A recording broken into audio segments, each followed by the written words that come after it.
Senior నాయకులు, మాజీ రాష్ట్ర కమిటీ సభ్యులు, ఉమ్మడి ఆంధ్రప్రదేశ్ రైతు సంఘం రాష్ట్ర ప్రధాన కార్యదర్శిగా పనిచేసినటువంటి సామినేని రామారావు గారిని చింతకాని మండలం పాతర్లపాడు వారి స్వగ్రామం. ఈ గ్రామంలో ఉదయం వారి కుటుంబం వారి ఇంటి వద్దనే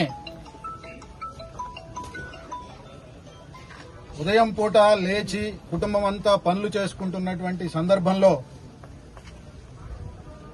ఈ గ్రామంలో సిపిఎం పార్టీ రాబోయే స్థానిక సంస్థల ఎన్నికల్లో విజయం సాధించే అవకాశం ఉంది, దాన్ని ఎదుర్కోవడం కష్టము అని చెప్పేసి భావించినటువంటి కాంగ్రెస్ పార్టీ శ్రేణులు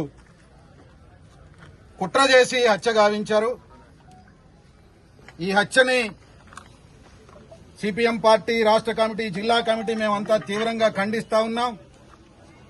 హత్యా రాజకీయాలతోని సిపిఎం పార్టీ పురోగమనాన్ని ఆపు చేయలేరు అని చెప్పేసి హెచ్చరిస్తా ఉన్నాం. ఒక చిన్న వాదులాట జరిగినటువంటి నేపథ్యాన్ని దృష్టిలో ఉంచుకొని దసరా పండుగ సందర్భంలో జరిగినటువంటి ఘటన దాన్ని దృష్టిలో ఉంచుకొని ఈరోజు ఆయన్ని హత్య చేయాలని చెప్పేసి కుట్ర పన్ని కొంతమందిని పురమాయించి